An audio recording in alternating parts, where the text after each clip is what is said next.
সুশৃঙ্খল অবস্থা তৈরি হয়। মিডিয়া কর্মীদেরকে আমরা একটু সহযোগিতা করি, বিভিন্ন ভিডিও তাদের সন্তুষ্ট হয়েছি, আমরা অসন্তুষ্টি। তাই আপনাদের কাছে অনুরোধ করছি, মিডিয়া যারা রয়েছেন, পাশাপাশি সময় টিভিকে অনুরোধ করছি, এরকম ভুল বার্তা, অযৌক্তিক বার্তা, ভুয়া বার্তা আপনারা ছড়াবেন না প্লিজ। দর্শক, আপনারা দেখতে পাচ্ছেন যে আমি এখন জাহাঙ্গীরনগর বিশ্ববিদ্যালয়ের প্রধান ফটকে অবস্থান করছি। তারা রাস্তাটি অবরোধ করে সকাল থেকে এখানে অবস্থান করছে এবং বিভিন্ন স্লোগান দিচ্ছে।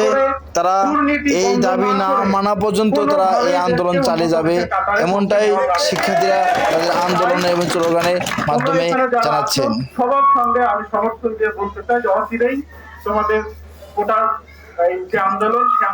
দর্শক, আপনারা দেখছেন যে উনি হচ্ছে জাহাঙ্গীরনগর বিশ্ববিদ্যালয়ের শিক্ষক।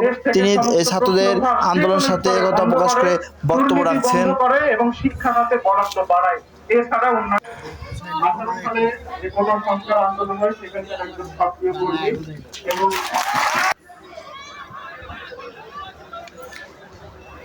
শিক্ষার্থীদের আন্দোলনের তোপের মুখে এখানকার যানজট নেই, পুরো রাস্তা ফাঁকা এবং কোনো রকম এখানে কোনো যানবাহন চলছে না। আপনারা দর্শক দেখতে পাচ্ছেন যে পুরোদমে রাস্তাটি ব্রেকেট দিয়ে রেখে দিয়েছে এখানকার শিক্ষার্থীরা এবং সকাল থেকে বিভিন্ন রকম দূরপাল্লা যেগুলো পরিবহন এই রাস্তায় আসছিলেন সেগুলো অবস্থান করছেন সকাল থেকেই একদম ফাঁকা।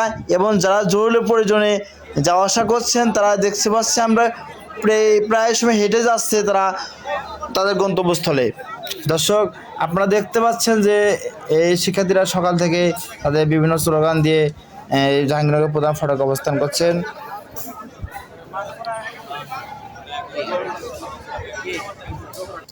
তারা জানিয়েছেন যে পরবর্তীতে আদালতে যে রায় দিয়েছিলেন সেই রায়টা তারা প্রত্যাখ্যান করে তাদের আন্দোলন চালিয়ে যাবে, এমনটাই তারা জানিয়েছেন।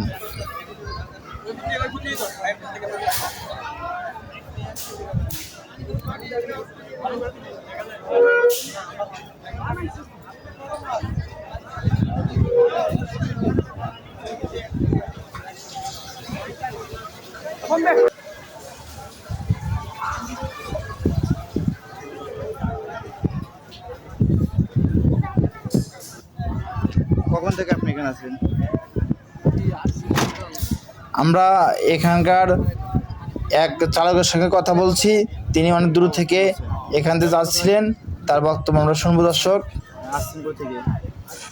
একটু দিন আসলে থেকে আসছেন, অনেক সময় অবস্থান করছেন, আরো অনেক সময় লাগবে না। ধন্যবাদ।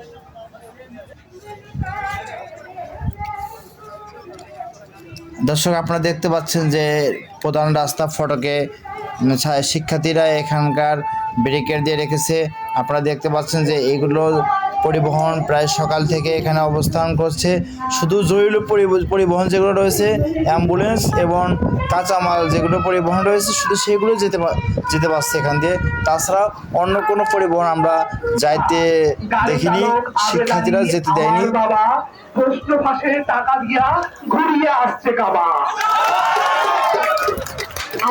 তারা এখানে সকাল থেকে অবস্থান করছেন, বিভিন্ন স্লোগান কবিতা বলে তারা এই আন্দোলনকে সমর্থন দিয়ে যাচ্ছে, তারা আন্দোলন চালিয়ে যাবেন। চিন্তা করিও না, কোটা নিয়ে তুমি চিন্তা করিও না সখী, টাকা দিয়ে কিনবো চাকরির বাজার, তা দিয়ে চলবে আমাদের জম্পের সংসার। এই কষ্টবাসের বিরুদ্ধে মোহাম্মদ পলাশ শেখ, দৈনিক আলোর আধার, জাহাঙ্গীরনগর বিশ্ববিদ্যালয়, সাভার। দর্শক, আপনারা দেখতে পাচ্ছেন